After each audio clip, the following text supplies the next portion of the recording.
bastante como é que as pessoas estão a dilapidar o erário público, como é que as pessoas roubam votos, defraudam eleições, fazem burlas para ganhar, para ocupar lugares, apenas para ir roubar, apenas para ir sangrar o tesouro público, apenas para continuar a sacar dos bolsos dos moçambicanos.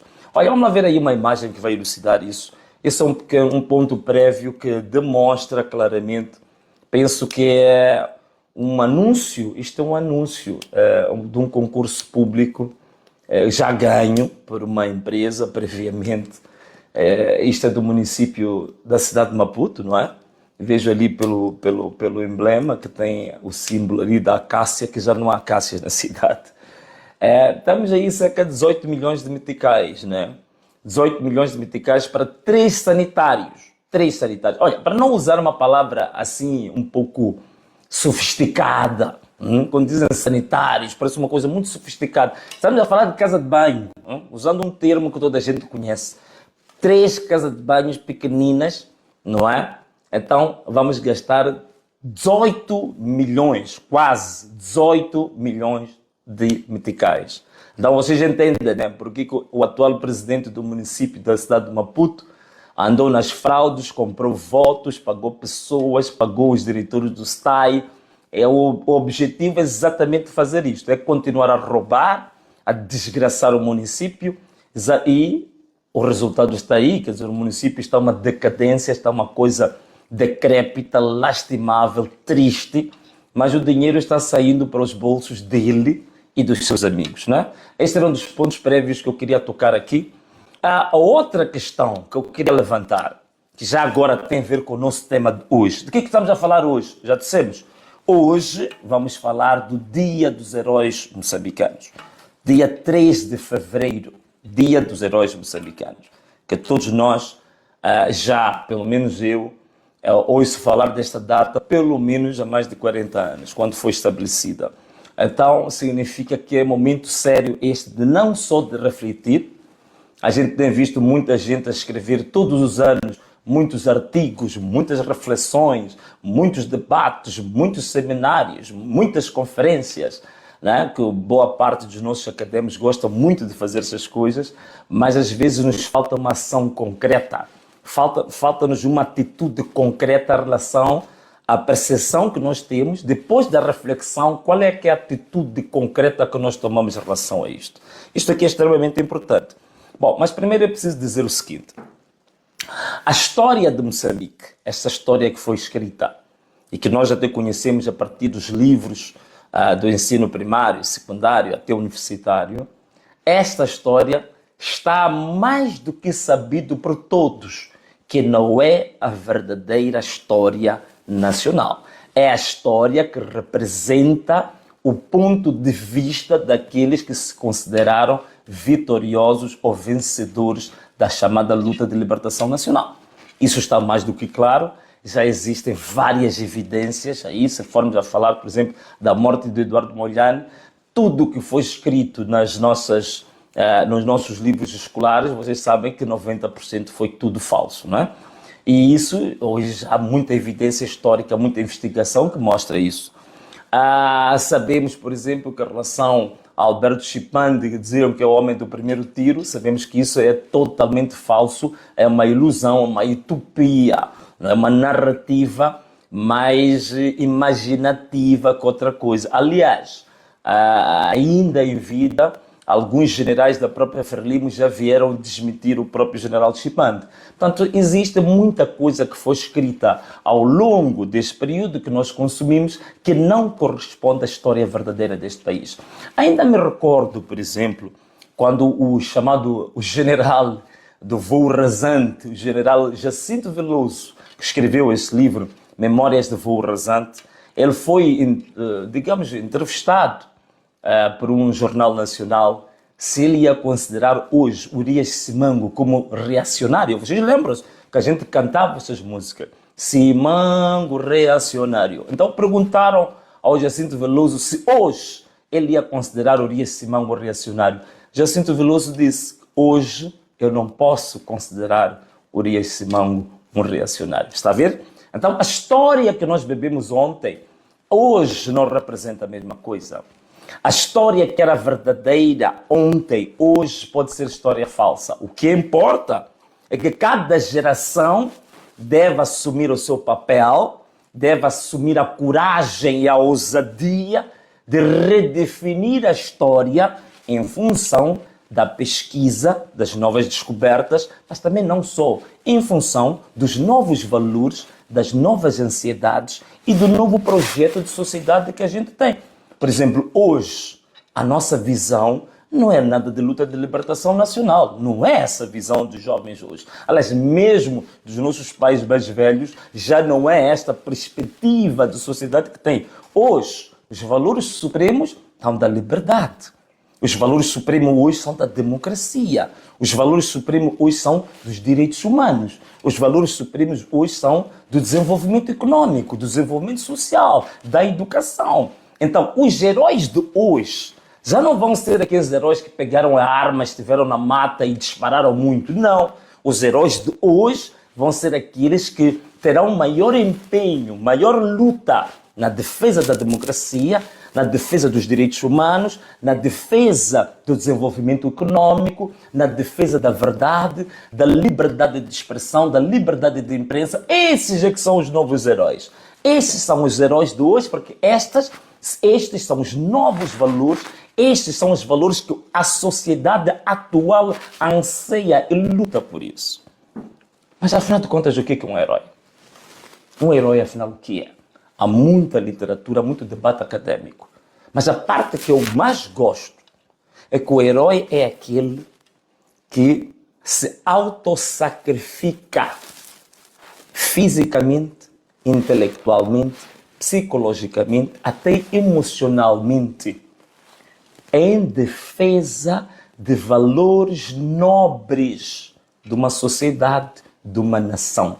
Isto é, aquele que se coloca numa espécie de automartírio em defesa do bem comum.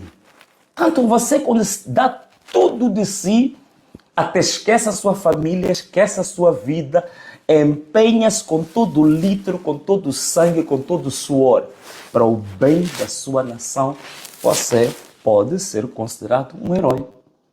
Hoje, os heróis que a gente dizia de ontem, a lista dos heróis, estão-se a sacrificar por esta nação?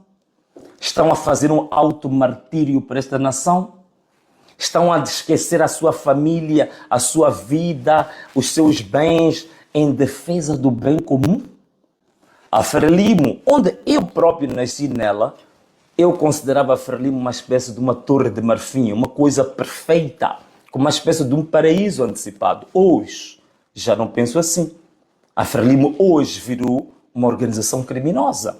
Hoje, a Frelimo lidera na África Austral a promoção, a distribuição e a comercialização das drogas. É líder do tráfico de drogas, drogas pesadas. Isso é sabido, há muita literatura sobre isso. Portanto, o canal de Moçambique, neste momento, é o maior corredor de droga da África.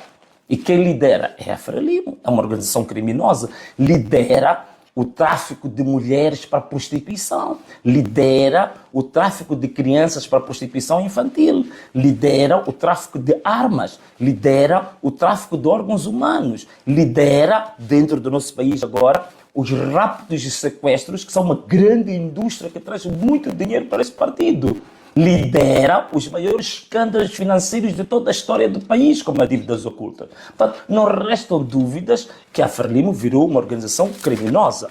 Por essa razão, a Frelimo já não pode ser a fonte de inspiração e o viveiro onde nós antes nos inspirávamos para tirar de lá modelos, protótipos do herói nacional.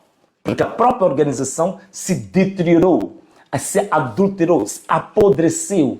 Há uma gangrena, um câncer atuou sobre toda a organização. Então ela não pode ser usada mais como referência para os heróis.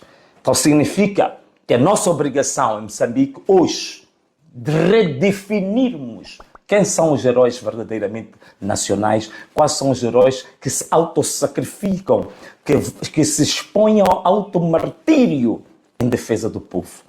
quem são. Ponto número 1. Hoje vamos emitir aqui um decreto. Mas antes de eu falar do decreto, queria vos dar uma pequena resenha histórica, só para não falar da Frelimo, vamos falar do mundo no geral.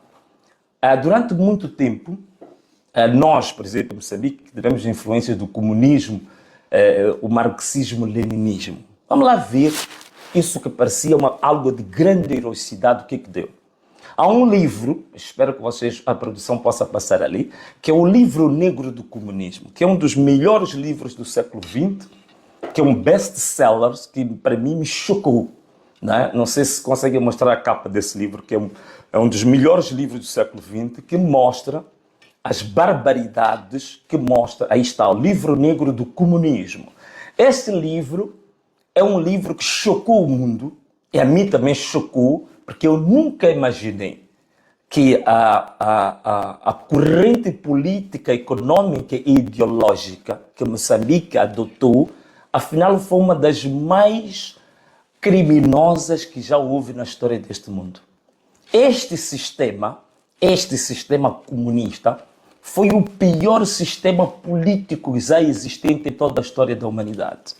É a partir deste livro que descobrimos, por exemplo, que até o fascismo, que estava ligado ao Mussolini na Itália, escutem bem o que estou a dizer. Estou a dizer bem, 80 a 100 milhões de pessoas.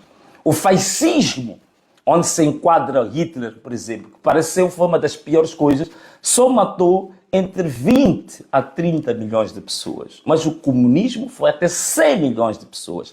Então veja o que é isto de heróis. Os heróis de antigamente não são os heróis de hoje. É por isso que mesmo dentro do comunismo, quando na União Soviética, na Europa do Leste e no mundo descobriu-se isso, as grandes figuras do comunismo, as suas estátuas começaram a cair. Acho que temos aí uma imagem da estátua de Stalin, por exemplo, que parecia algo perfeito, quase um deus do comunismo. Mas a estátua dele foi arrebentada. Estamos uma estátua do Lenin, penso que não estou enganado. Olha a estátua do Lenin, foi derrubada esta estátua, depois de não sei quantas décadas, como uma espécie de um deus, de um herói inegável, de um herói puro, da União Soviética e dos países que tinham aderido à Internacional Socialista. Está aí a estátua do Lenin, caiu. Mas também temos o outro, que esta é a estátua do Stalin. Veja só o tamanho da estátua, compara com os homens que estão ali. Esta é a estátua do Stalin. Caiu também a estátua do Stalin, porque foi um fascínora, um assassino jamais visto, um doente por morte e por assassinatos. Aí está, caiu a estátua do Stalin. Mas aqui em Moçambique também, ainda muito recentemente, também estão a acontecer coisas. O homem do primeiro tiro, Alberto Chipande, não é? Está aí, que durante muito tempo diziam que é um herói nacional, está aí na sua própria terra natal. Os jovens decidiram que não é mais herói e fizeram cair a estátua. Até o presidente, o antigo presidente, o rei dos memes também, tem a sua estátua, ainda ele em vida está aí, a cabeça já arrancada, portanto caiu a sua própria estátua. Significa que hoje os jovens têm outro tipo de anseios. Hoje os jovens querem outro tipo de perspectivas de vida. Então, como é que nós determinamos hoje os novos heróis? Portanto, nós não fizemos as coisas ao acaso, de qualquer maneira. Nós fizemos uma pesquisa e nós colocamos na nossa página uma pergunta. Fizemos aos jovens, fizemos aos moçambicanos. Quem vocês acham que são os verdadeiros heróis hoje? Está aí só uma parte exemplificativa da pesquisa que nós fizemos e houveram respostas. Portanto, foi um trabalho árduo, foram muitas respostas, tivemos que selecionar, porque haviam respostas erradas, davam heróis até que não eram de Moçambique, por aí fora, e nós fizemos a pesquisa muito aprofundada durante 2 semanas e o resultado foi este. Atenção, agora vou mostrar o resultado da pesquisa, não vou mostrar o resultado